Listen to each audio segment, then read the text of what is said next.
हाय बच्चों, मैं एनजीओ आशाएं की तरफ से आज आप सभी को linear equation in one variables पढ़ाऊंगी।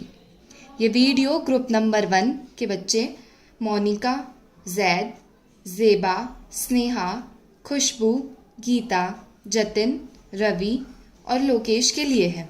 ठीक है, चलो बच्चों, तो आज हम अपना टॉपिक शुरू करते हैं। हमारा टॉपिक है linear equation in one variable. इसको समझने से पहले हमें कुछ बातें समझनी होगी। हाँ, तो बच्चों हम आते हैं इक्वेशंस पे। इक्वेशंस क्या होती हैं? इक्वेशंस एक मैथ की ऐसी स्टेटमेंट होती है जहाँ पे LHS मतलब कि लेफ्ट हैंड साइड बराबर होती है RHS मतलब राइट हैंड साइड के। अब आप सोच रहे होंगे ये क्या है। देखिए, मैं ऐसे आपको कोई इक्वेशन देती हूँ 5 + 3 = 8। मुझे इक्वेशन दी गई है, इसकी लेफ्ट हैंड साइड ये है और इसकी राइट हैंड साइड ये है। हम देखें तो 5 + 3 8 होता है। हम इसको सॉल्व करके इधर लिख लेते हैं और इक्वेशन में भी दिया गया है इसके राइट हैंड साइड। तो क्या आप देख सकते हैं लेफ्ट हैंड साइड बराबर हो चुका है राइट हैंड साइड के, so it is a equation. Example दूसरा देखते हैं बच्चों। मैं आपको इक्वेशन दूं 2x - 4 = 0। ये समझ नहीं पा रहे होंगे। देखिए, हमें समझ नहीं आ रहा है यहाँ पे लेफ्ट हैंड साइड इक्वल है राइट हैंड साइड के या नहीं, लेकिन x यहाँ पे ऐसी चीज़ है जिसको हम नहीं जानते। यदि मैं x को 2 रखूँ तो क्या होगा, देखते हैं। मैंने x को 2 रखा, इक्वेशन बराबर चल रही है। 2 × 2 = 4 - 4 = 0। क्या यहाँ पर left hand side right hand side के इक्वल हो चुकी है? Yes, of course, left hand side बराबर हो गई है राइट हैंड साइड के, तो ये भी एक इक्वेशन मानी जाएगी। ठीक है बच्चों, तो देखो बच्चों, यहाँ पर जो x है इसके होने से हम समझ नहीं पा रहे थे ये एक इक्वेशन है या नहीं है, मतलब पता नहीं चल पा रहा था left hand side right hand side के इक्वल है या नहीं है। लेकिन जब हमने x में कुछ वैल्यू रखी जैसे 2, तो हमारी इक्वेशन बन गई, लेफ्ट हैंड साइड इक्वल हो गई राइट हैंड साइड के। तो अब हम इस x के बारे में पढ़ते हैं।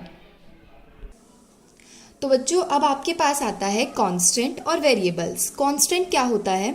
कांस्टेंट वह है जिसकी वैल्यू कभी नहीं बदलती। मानो देखते हैं, एग्जाम्पल ले लो 1, 5, इनकी वैल्यू कभी नहीं बदलती। 7, 1 की वैल्यू 1 ही है, 5, 5 है, 7, 7।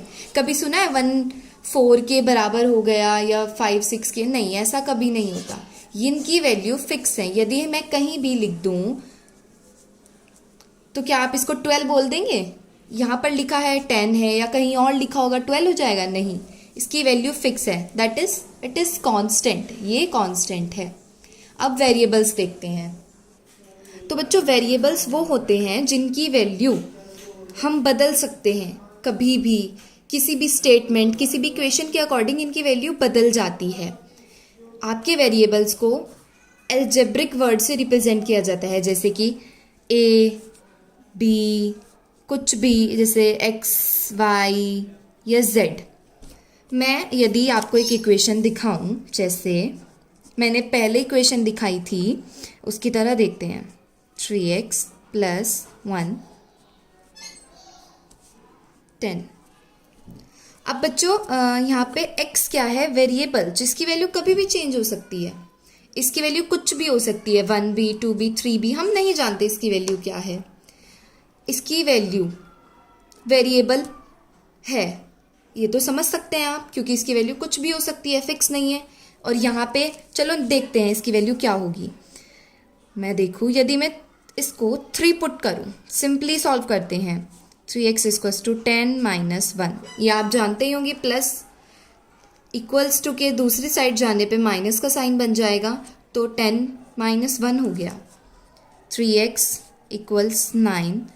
ये 3 x के साथ मल्टीप्लाई में है, दैट्स वाई, जिस वजह से ये यहाँ पर डिवाइड में आ जाएगा। अब आप देख सकते हैं x की वैल्यू 3 हो गई है। x की वैल्यू 3 हो गई है। क्या देखें, left hand side right hand side सच में बराबर है। 3 × 3 + 1 = 10। 9 + 1 = 10, 10 = 10। यस, LHS बराबर हो चुकी है RHS के। It means it is an equation. x की वैल्यू 3 है। यदि मैं कोई दूसरा एग्जाम्पल दूँ, क्या वहाँ पे सेम रहेगी?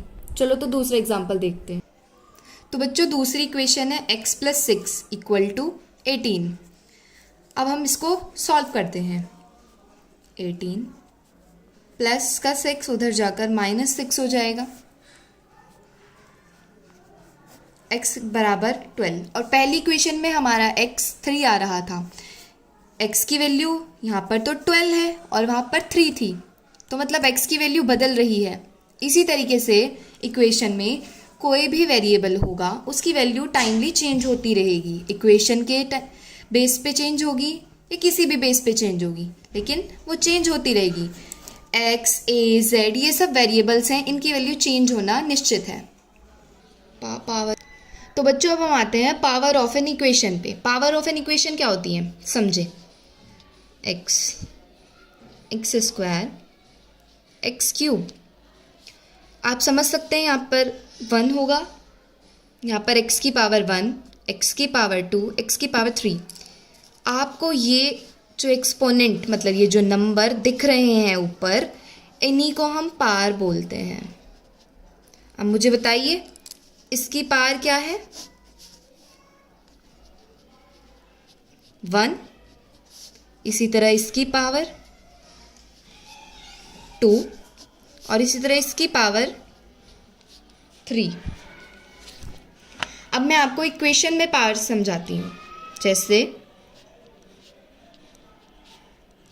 आपको इक्वेशन दी गई है x² + 2x + 6 = 0। आप देख सकते हैं यहाँ पर x की पावर 1 है, यहाँ पर x की पावर 2 है। अब किसी इक्वेशन की पावर क्या होती है बच्चों? अलग अलग वेरिएबल्स में देखें, नहीं है अलग वेरिएबल, सिर्फ एक वेरिएबल है, वो क्या है? x। अब यहाँ पर x की पावर 1 है और यहाँ पर x की पावर 2 है, तो ऐसे पॉइंट पे हम लोगों को समझाया जाता है डिग्री। अब डिग्री क्या होता है? Maximum power of an equation. Degree maximum power of an equation. मतलब क्या है? पावर 1 भी है, पावर 2 भी है x की एक ही इक्वेशन में, लेकिन मैक्सिमम पावर क्या हुई? 2। तो इस इक्वेशन की डिग्री होगी 2। दूसरी इक्वेशन दे, आप बताएंगे।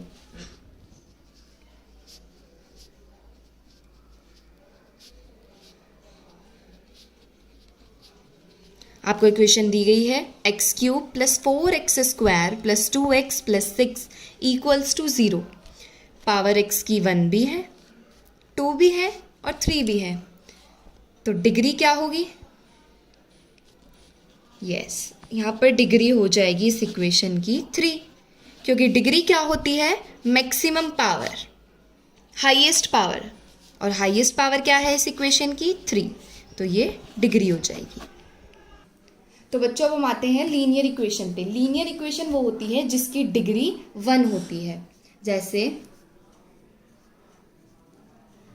यहाँ पर x की डिग्री 1 है, यहाँ पर x की पावर 1 है और पूरी इक्वेशन में कोई दूसरा x नहीं है, तो मैक्सिमम डिग्री 1 हुई, इसीलिए ये लीनियर इक्वेशन हो गई। अब आप मुझे बताना, अगली इक्वेशन लीनियर इक्वेशन है या नहीं?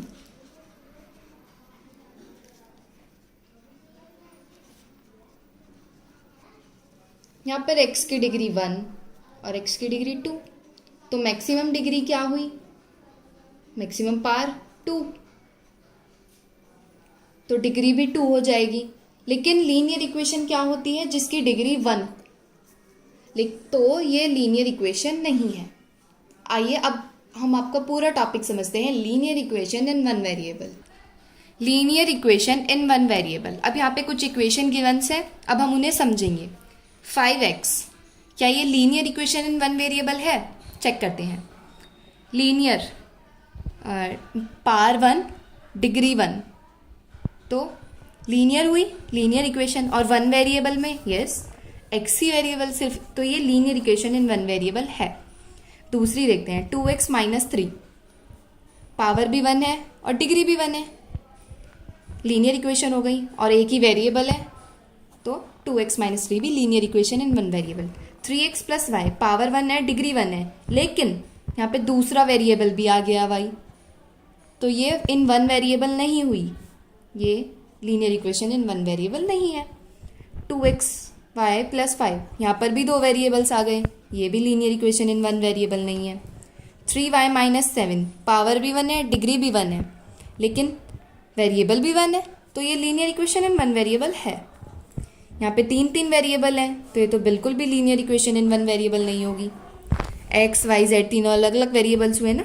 एक्स स्क्वायर प्लस 1, वेरिएबल तो एक है x सिर्फ, लेकिन लीनियर इक्वेशन नहीं है, क्योंकि लीनियर इक्वेशन की कंडीशन क्या थी, डिग्री 1 होना, यहाँ पर तो डिग्री 2 हो गई, तो ये linear equation in one variable नहीं है। y plus y square, variables तो सेम है, लेकिन डिग्री 2 हो गई, तो ये लीनियर इक्वेशन नहीं है, तो ये linear equation in one variable नहीं होगी। तो बच्चों अब हम एक क्वेश्चन देखते हैं, 2x माइनस 3 इक्वल्स टू 7। अब आप लोग समझ चुके हैं linear equation in one variable क्या है, अब सॉल्व भी करना पड़ेगा। तो आइए क्वेश्चन करते हैं। 2x minus 3 equal 7, 2x equal 7 plus 3, जैसे कि आप सभी जानते हैं माइनस का 3 उधर जाके प्लस का 3 हो जाएगा, किधर जाके, इक्वलिटी के साइन के साइड में इधर आएगा। अगर हम प्लस 7 को इधर लेके आते हैं तो ये माइनस 7 हो जाएगा, और माइनस 3 को उधर लेके जाते हैं तो प्लस 3 हो जाएगा। 2x plus is equal to 7 plus 3 10। 2 यहाँ पर x के साथ मल्टीप्लाई में है, तो यहाँ जाके डिवाइड में हो जाएगा, और डिवाइड में होता तो मल्टीप्लाई में हो जाता। Now x equals 5।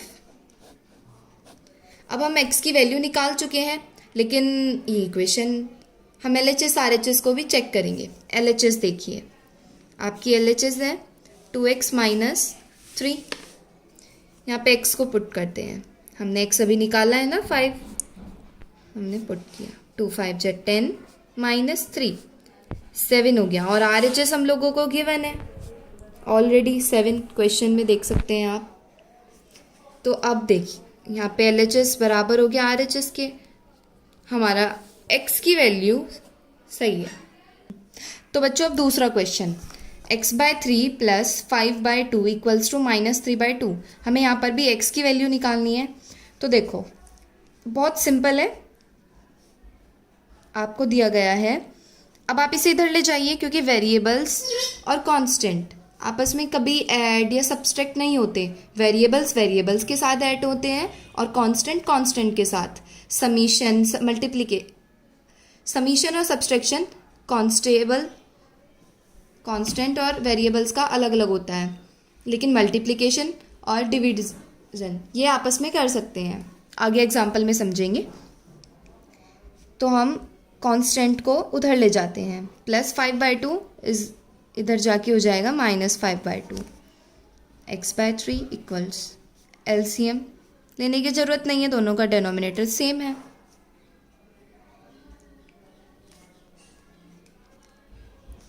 Minus 8 by 2, minus minus plus, 5 plus 3 8, और ग्रेटर का जिसके सामने ग्रेटर वैल्यू के सामने जो साइन होता है वो लग जाता है।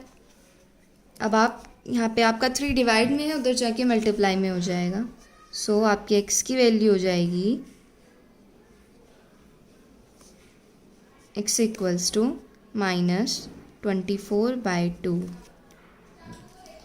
अब 2 से डिविजिबल है 24, अब आपका x आ गया माइनस 12। अब हम LHS और RHS प्रूफ करेंगे।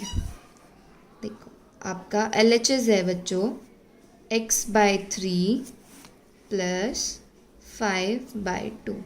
x की वैल्यू हम अभी निकाल चुके हैं माइनस 12, तो हम यहाँ पे माइनस 12 पुट करेंगे, प्लस 5 बाय 2। LCM लेंगे 6,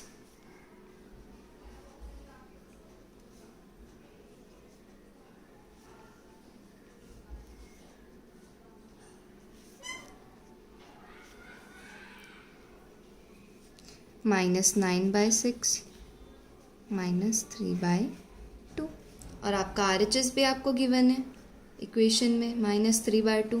तो यहाँ पर आपका LHS इक्वल्स हो गया RHS के, तो हमने x की वैल्यू बिल्कुल ठीक निकाली है। अब हम इक्वेशन को सॉल्व करना सीख चुके हैं, तो अब हम एक क्वेश्चन करते हैं। क्वेश्चन क्या है बच्चों? The parameter of a rectangle is 13 centimetre and it's width is 2 3/4 centimetre, find its length. आपको पैरामीटर दिया गया है एक रेक्टेंगल का और उसकी विड्थ ब्रेथ चौड़ाई दी गई है और उसकी लंबाई यानी लेंथ पूछी है। तो अब हम लिख लेते हैं हमें क्या क्या दिया गया है। Perimeter of a rectangle,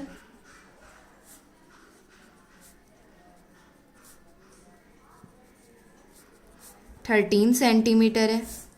breath यानी विड्थ कितनी दी गई है? 2 3/4। मिक्स फ्रैक्शन को नॉर्मल फ्रैक्शन में करना हम सभी को आता है। इसकी इससे मल्टीप्लाई करेंगे और फिर उसको इसमें प्लस कर देंगे, तो 2 4 जा 8 और +3 11/4। विड्थ हो गई 11/4 सेंटीमीटर। लेंथ हमें निकालनी है, लेंथ हमें नहीं पता, तो हम लेंथ को x मान लेते हैं। कोई भी वेरिएबल ले लेते हैं जिससे हम इक्वेशन बना के आराम से सॉल्व कर सकें। So let length of this rectangle is equals to x। अब आप लोगों को पता है बच्चों कि रेक्टेंगल के पैरामीटर का फॉर्मूला क्या होता है?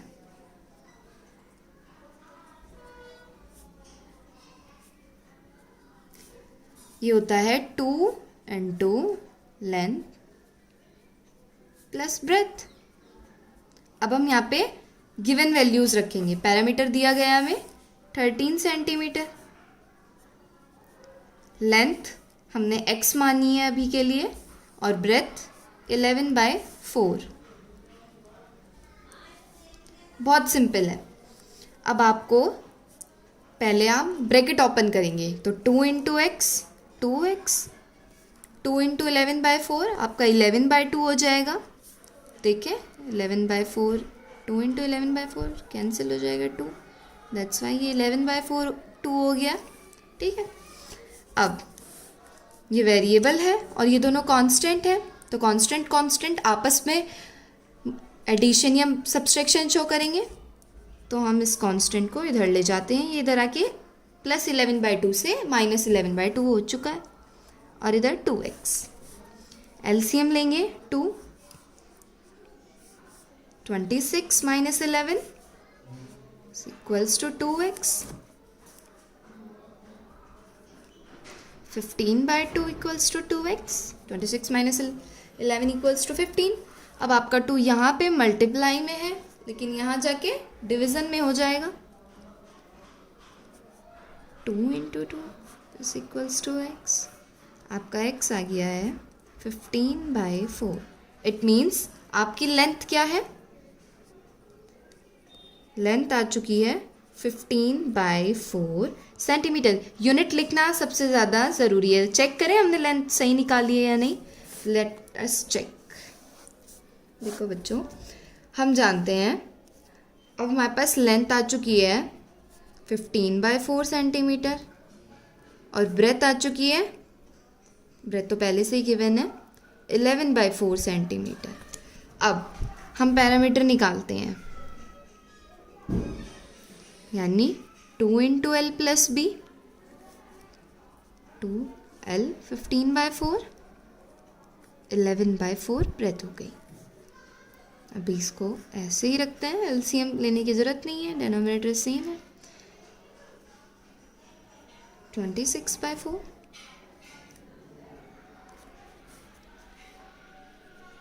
2 × 26/4 यहाँ पे कैंसिल हो जाएगा 2, और जब हम 26/2 करेंगे तो ये 13 आ जाएगा, 13 सेंटीमीटर। और जैसे कि पैरामीटर आप क्वेश्चन में देख सकते हो, आपको 13 सेंटीमीटर ही दिया गया है, तो इसका मतलब हमने लेंथ बिल्कुल करेक्ट निकाली है।